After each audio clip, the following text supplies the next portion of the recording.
Yo, peace in YouTube. I had another burden trying to connect here again. It looks like YouTube changed their software, and I'm hoping that means things for the better, but I'm having a problem getting connected.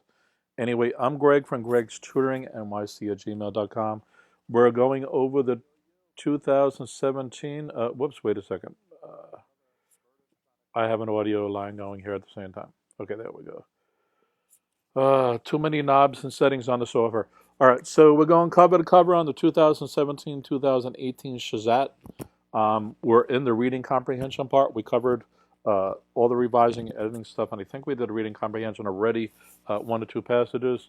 So today I'm going to try to bite off 1 to 2 passages as well, and let's see how far we get into it. We're definitely going to do one passage. So I believe the one passage is showing on your guys' screen already. Let me actually make sure we're live to see that that should be the case. Yes, it is. So if that's too tiny, what I'm going to do is expand it twice. So the full passage should be on the screen right now. You can screen capture it, set up a second tab, freeze frame it, whatever you need to do. So I'm going to blow it up one more time, just for people who want it slightly larger. So the bottom's cut off. So now I'm going to lift it up and show you the bottom. So you can do that. And actually do it one more time again. Because this is actually the size of the passage we're going to go through. So that's the top half, and that's the bottom half. So we're going to skip pausing for people to read the question and just jump right into the questions. But I'm going to check that we're still live. Yes, we are. Okay. So major problem getting connected, but now it seems to be smoother. It actually says I have an excellent connection, so hopefully that is a good thing. Okay. So this is a passage about Charles Dickens. Again, remember my suggestion the last time, which is that before you read the passage, try to read the questions first so you have some idea what you're going to be asked. Question 28 is the same as the question for the previous thing, 21. What is the following best tells what the passage about? And I think that was even the same as the previous one before that. So 21, actually, I think I skipped a question here. Let's see. I think the next passage has basically the same thing. So you're going to read the questions, go read the passage. At the end of the passage, you're going to figure out what the main idea was, the main thought, the main things, stuff like that. And you can just put it down briefly, because almost always they're going to ask you this. It's not a guarantee that something like question 28 is going to be the question, but it's almost always going to be there. So you want to be able to get a snapshot of that, especially because once you start reading the answers, they kind of start leading you astray from where you thought you may have wanted to be.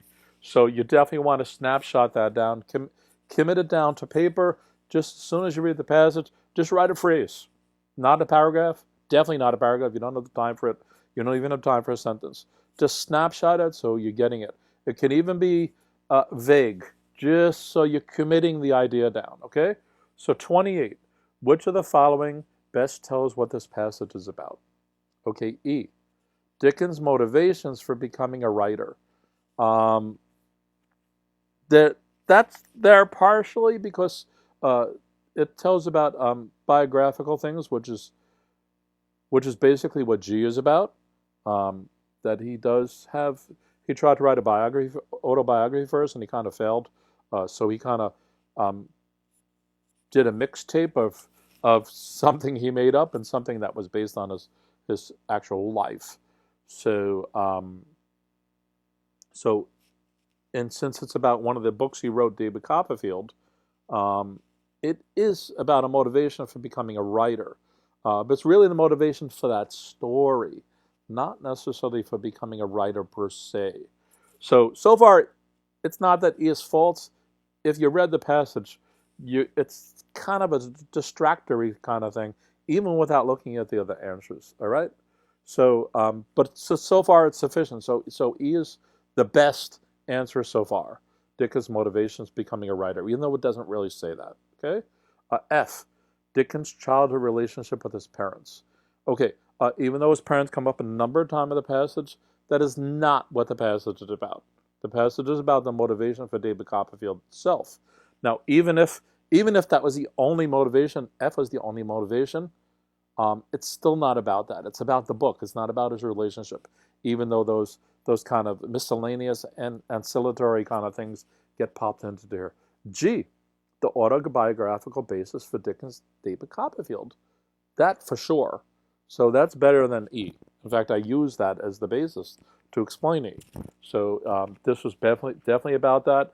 The passage starts off by saying, again, it was supposed to be an autobiography that he failed at, so then he morphed it into something else eventually. And it gives some specifics about that. So G for sure. And then H, the characters created by Dickens for David Copperfield. Even though it gets into the character being based partially on him as a boy and so on, that's not what the passage is about. Okay? The passage is intimately related to him and his life. So 28 is G. Okay? Okay, 29. In the fourth paragraph. So when you have a question that references a specific paragraph, make sure that you only look at that paragraph. Okay? Don't look at another paragraph. And of course, you read the whole passage. And by the way, this is paragraph number 1. This one here, with that's in. This is paragraph number 2. Okay? This is paragraph number 3. Okay? This is not paragraph number 4. This is paragraph number 4. Okay? This little thing where it says, was sent back to school, that's the end of paragraph 3. Okay? There's a blank line here. There's a blank line here before this. This is paragraph number 4. Okay, so make sure you're counting properly and not screwing up where you think the question is only dealing with the words right here. Okay, this whole thing is paragraph number 4, not the thing before it. So be careful. Even if you know that's 3, don't screw up and think this one is 3. So, and therefore the next one's 4. Get this right, guys, because this matters, okay? All right, let me bring it back on my screen because I don't have there. Okay, so where are we? In the fourth paragraph, the author includes details about Dickens' experience as an adult. So basically, they're asking, what is kind of the point of this paragraph? Okay, what's it supposed to be doing and explaining and things like that? Okay? So 29. A, it highlights the time Dickens spent working in the factory affected him through his life. So is that what's going on at 4? As an adult, Dickens remembered the shame from the factory. Years later, he could not go near the factory. Dickens never told his wife or his children about the factory.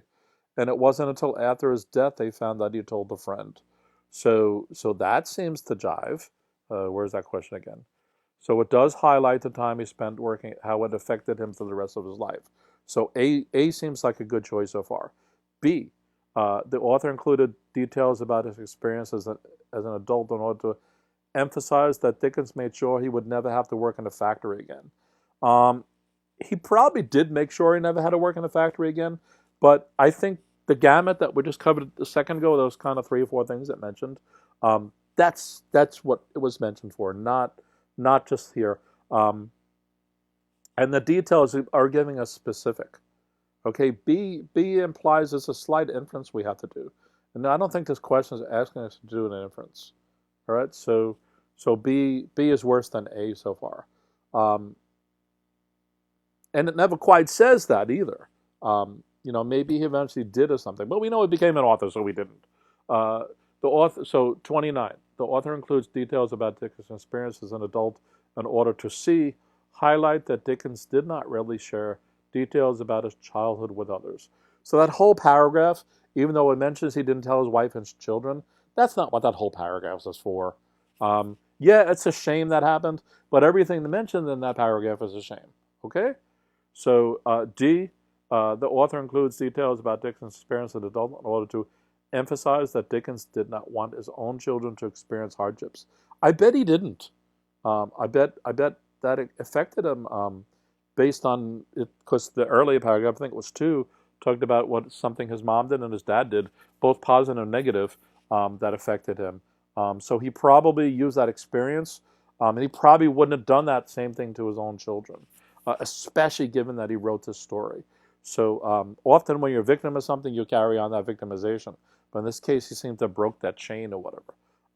And he understood the psychology of things that happen and so on. So that means that A wins. Am I right? Yeah, A. Okay, 30. The details in the second and third paragraph. So now we're going to get from here.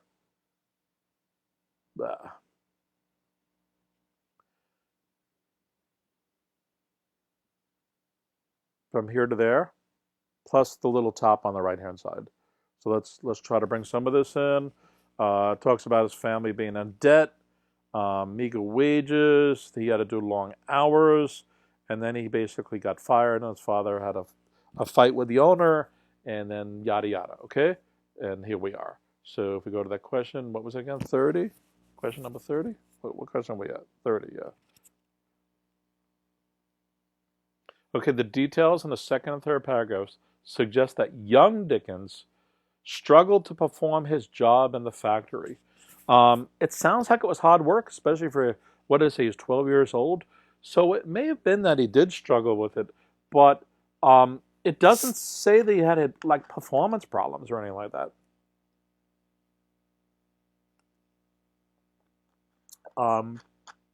So it sounded like he did his job okay, at least.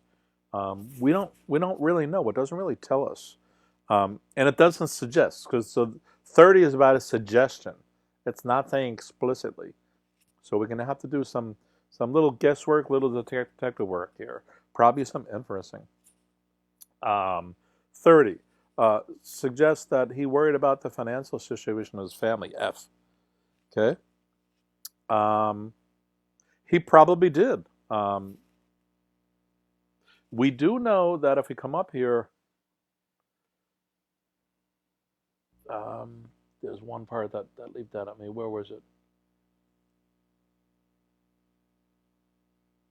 I think it said he was forced to do it.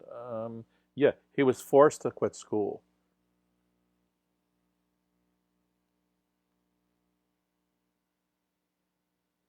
So even though he was worried about the financial situation of his family, I'm not quite convinced as an 11-year-old he was able to maneuver through it in terms of that. So yes, he was worried, but since he had to be forced to leave school, he kind of didn't want to leave school. That's the implication there. So I don't think F is the suggestion there. And E and F, they're not even in the left field. They're just kind of floater answers. It's not that they're drastically wrong or anything.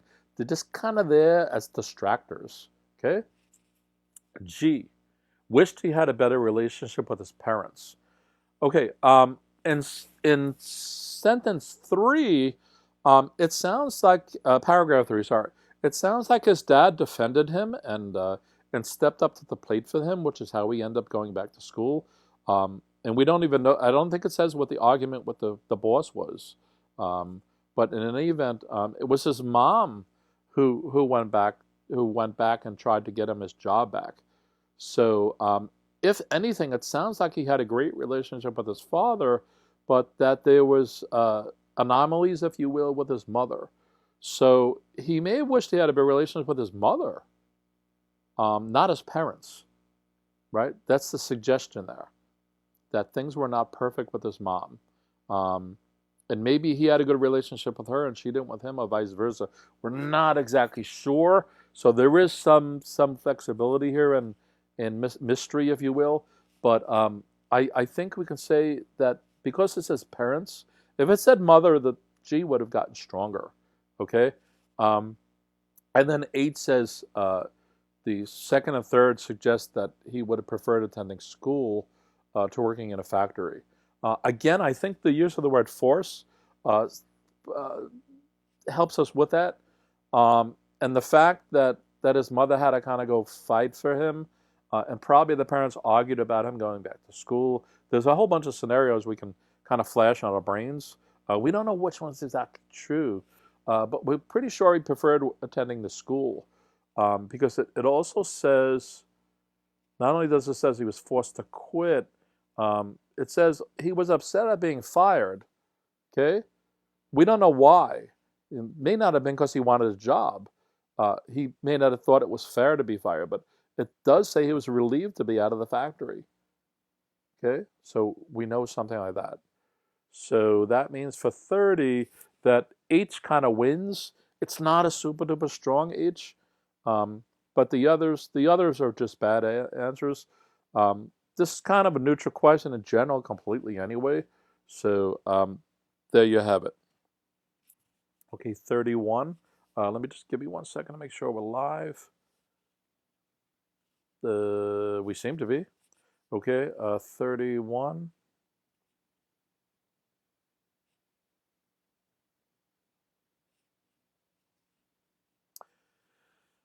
Which of the following is the most likely reason that Dickens wrote David Copperfield? I said earlier already what the reason was.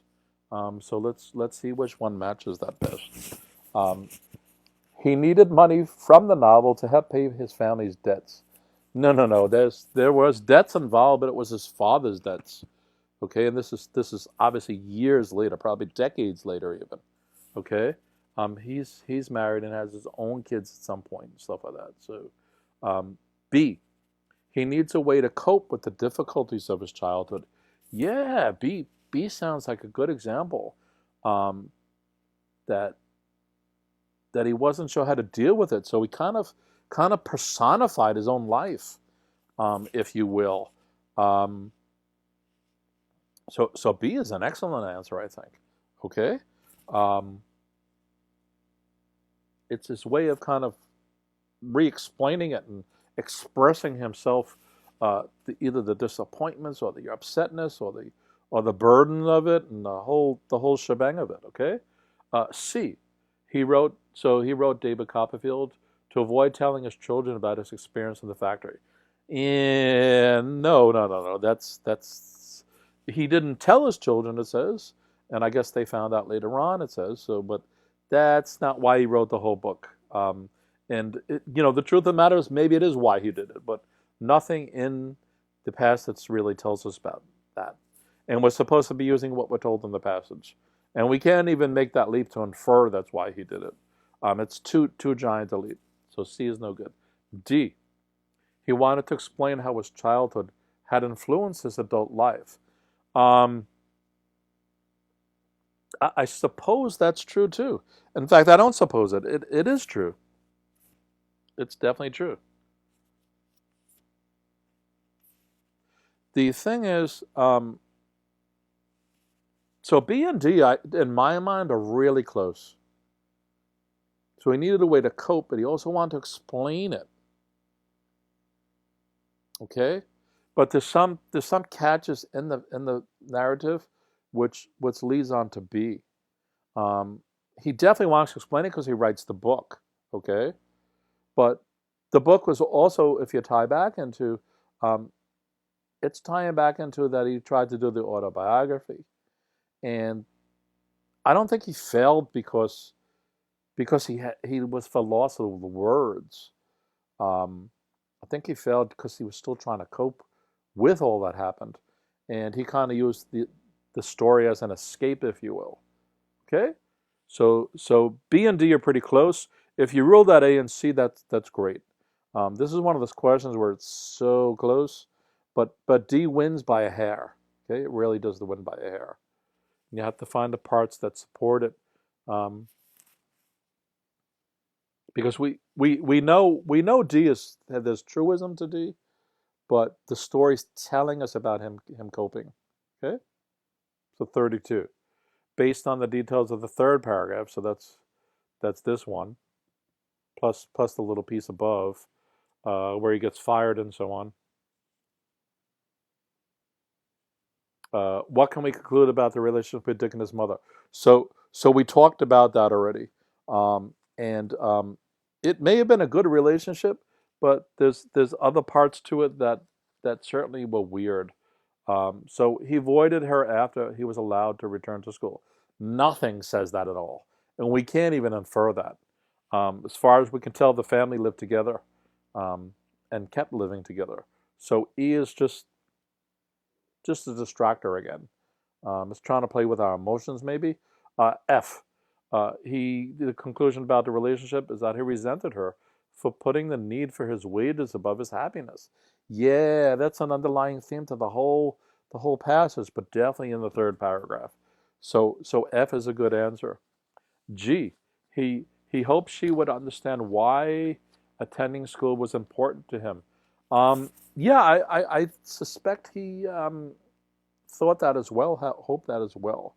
But we get the sentiment that he had a resentment that for what was going on. So F is stronger than G for sure. And H, he recognized that she had the authority to negotiate on his behalf. Can we conclude that from the third paragraph?